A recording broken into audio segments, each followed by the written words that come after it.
Hey, how are you all doing? Welcome to Integrative Preparedness. I'm Steve Smith. For anybody who's new, and it's good to see you or good to have you. Driving down into the hood. Steve, why are you driving down into the hood? It's dangerous down there. Well, it's funny because there just came out an article. My brother-in-law sent it to me. I forget where he got it. That Kansas City is one of the most dangerous cities in the country. Well, that's nothing new. I think that in the top 10, St. Louis and Kansas City are both way ahead of Chicago, and so it's not anything new. I do want to talk about that, but I told him back when I was on the sheriff's department. I flew out one time out to L.A. to bring a prisoner back. I was with the fugitive unit, and when I was in an office filling out the paperwork, had a bunch of LA detectives. Now, everybody thinks about LA being, LA, that's where all the cop shows are made and everything.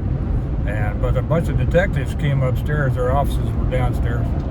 And they came up because they'd heard there was a couple of Kansas City cops up there, and they wanted to meet us because Kansas City had such a violent reputation. That was back in the early 80s. And my mother had told me that one time she was visiting some people. Now, this was back in the 40s. And I don't remember. Seems like it might have been it was either California or Colorado. Don't know. Doesn't matter. But she was visiting some people. And when they found out that she was from Kansas City, they asked her where she carried her gun. So, Kansas City, ever since the old, the gunfighter days and all that. Matter of fact, Hickok used to be constable just out here west of where I am right now in Lenexa. Well, what's now Lenexa, Kansas. Back then it was something else. I forget. Some township. But Kansas City's always had a violent reputation. It's always been a fairly violent city. They call it around here. It's nicknamed Killer City. I'm more worried about that truck driver that wasn't paying attention than I am going down here. So why am I going down here? Well, I'm going down because I belong to the Kansas City Community Garden, and it is tomato day. Time to go out and buy my tomato starts. They grow great stuff. I'm going to make another one about that when we get down here. But my point on this one is going to be I am comfortable in the city. I grew up, and I'm going to talk about the importance of being comfortable in different environments, especially when you are, a prepper. Especially when you want to be a PMP. You need to become comfortable in different environments. Now, I've done my time. Well, maybe I should start the other way. I grew up in the city. I was a cop in the city. I lived in the city, not like the suburbs where I live now. I lived in the city, where the hookers and the strip joints were just up the block, and you could hear gunfire. I used to be a bouncer at a pool hall, and right there in the center of the city, and where all the street people, the pimps, and all that came in. I took care of that stuff, and I was also the house shooter, if anybody knows what that is.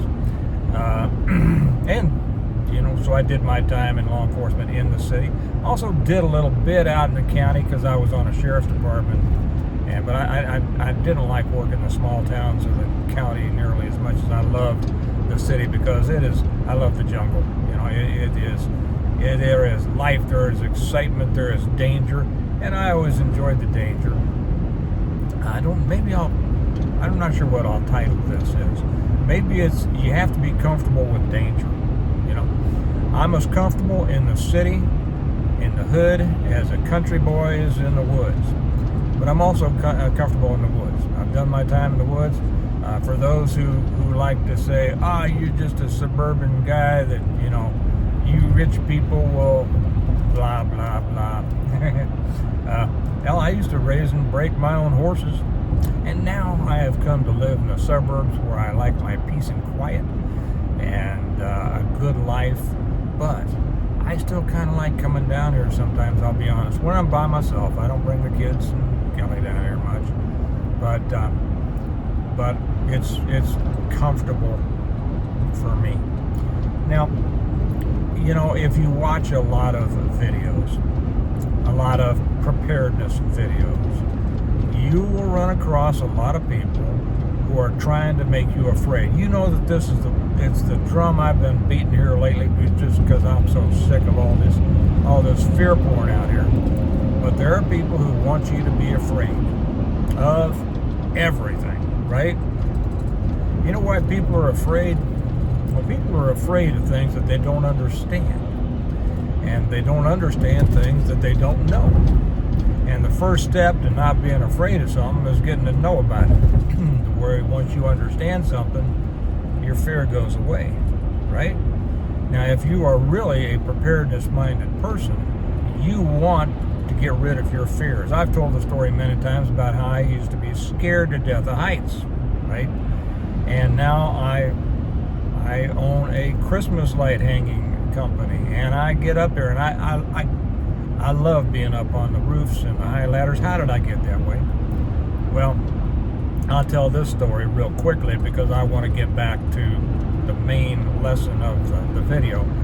But I live in a Christmas neighborhood where everybody puts lights on their houses and people drive from miles around to come through the neighborhood.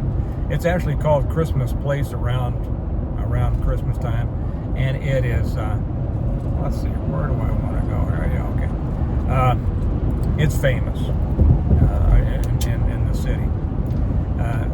But I always paid somebody, like all my neighbors did, to put my lights up because I was scared to death of heights. I couldn't go up 2 rungs on a ladder without getting little alligator arms and legs, if you know what I mean there, right? Clutching the ladder. But then, so I just paid somebody every year, and he kept raising the price on me and ticked me off because he wasn't doing a better job. He wasn't putting more lights on my house. And I was thinking, man, I ought to be able to do this myself, but I'm scared of heights, right?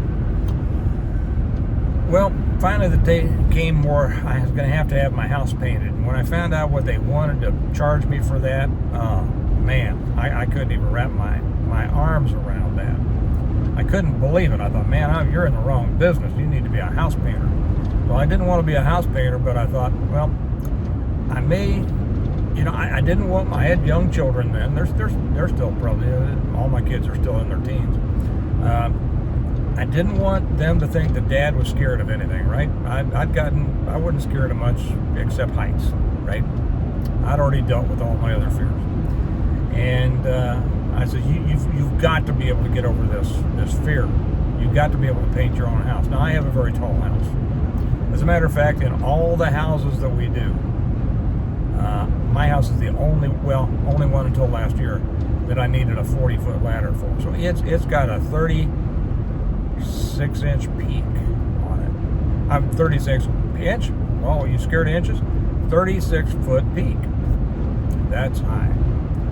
And but anyway, I said you're gonna have to get over your fear. So I got the paint. I got a little 16-foot ladder that my dad had, and I started painting. And I get up, and I got to paint about 8 or 9 feet up. I'd be 1 or 2 or maybe 2 rungs up on the ladder as far as I could reach, right? And that was it. I couldn't make myself go up that next rung. So I painted 8 or 9 feet up around the whole house.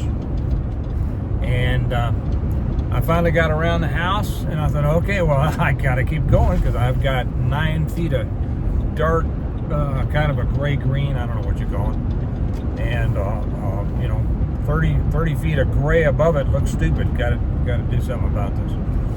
So I got up the next rung as I was able to paint up another couple of feet, right? And I did that all around the house. It took me, I tell people, all summer to paint that house.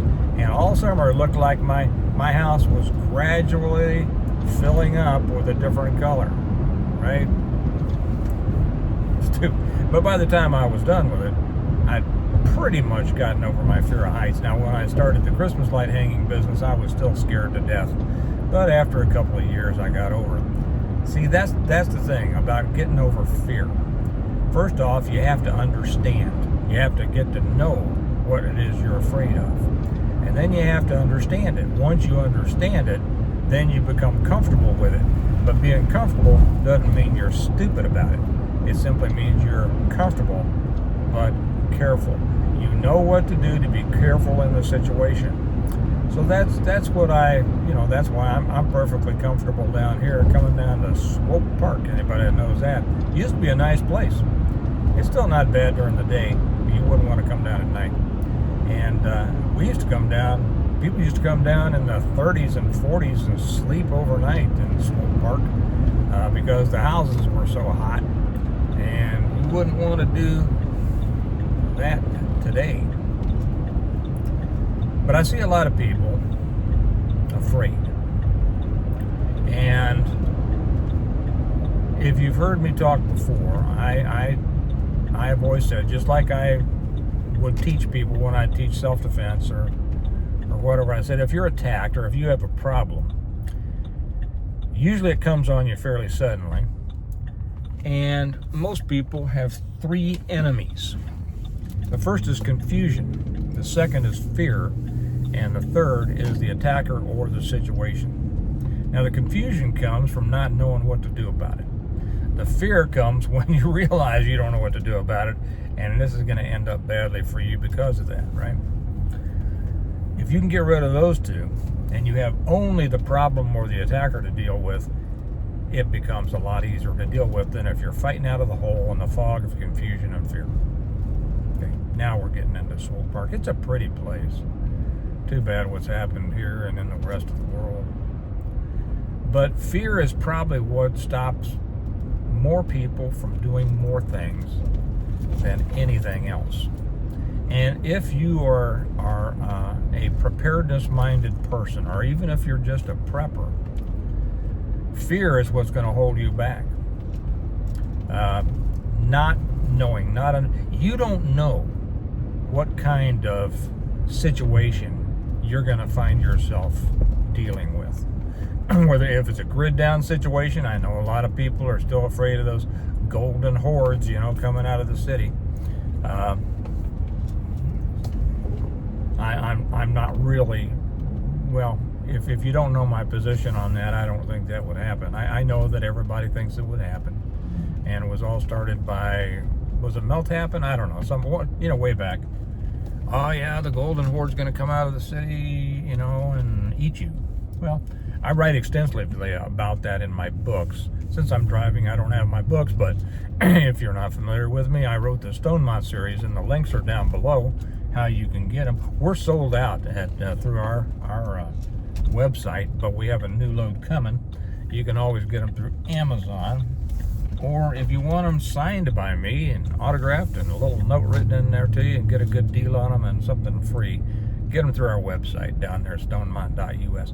I write extensively about what I think would really happen in a grid down situation, what would happen in a city, what would happen in the suburbs, what would happen in the country.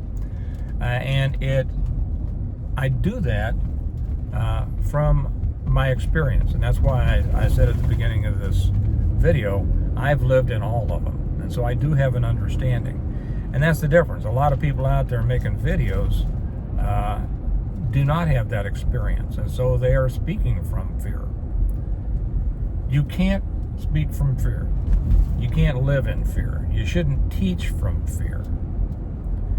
You should have an understanding. Now, I'm not saying, and I'll say this, I'm not saying you ought to go down and drive around the hood to get experience. It could be very dangerous, if you don't already have experience. But don't let the fear porners scare you about all the supposedly scary things in the world. Okay? If you're an adult, especially if you're an adult male, you should be comfortable in dangerous situations. Life used to be dangerous, and the strong survived, and the weak or the stupid had more difficulties surviving. But life's a lot easier now, less dangerous. There are places you can go to stay out of the danger. Avoiding the danger is not the same as becoming familiar with and comfortable with danger. And when you are faced with danger and you no longer are insulated from the danger by, maybe moving away or whatever, well, you're not going to be ready for it. Not going to be ready. I'm not going to tell you what you might, what I would suggest. I have suggested when people come to me and ask me to train them, I do give them some advice on how to go get some experience in becoming comfortable in dangerous environments. I'm not going to do that on here because this is a video, and I don't want people to misunderstand or not be able to come back and get more advice from me, and then something happens, and it's well, it wouldn't be my fault, it'd be their fault, but I would still feel a little bit responsible, right? So I'm not going to do that. Here we are, the Kansas City Community Garden. I'll probably get out and make another one here, but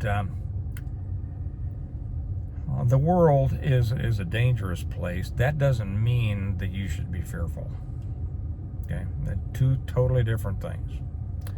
A grown-up, especially a grown man, should be comfortable with danger. Sadly, too many out there are not, and they're the ones who are going to have a hard time. You see, their fearfulness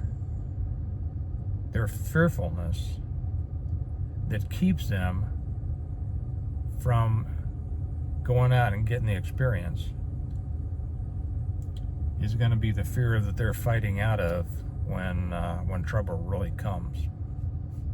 So anyway, that's my deal. Don't let these fear merchants make you afraid of things. Get out there and do stuff. Get comfortable with whether it's challenge or conflict, because like anything else, it takes practice. The more chances you have to get practice, hey, go be a city cop. I tell you what, in about a month, you'll have more experience than if you'd worked a rural county sheriff's department until you retire.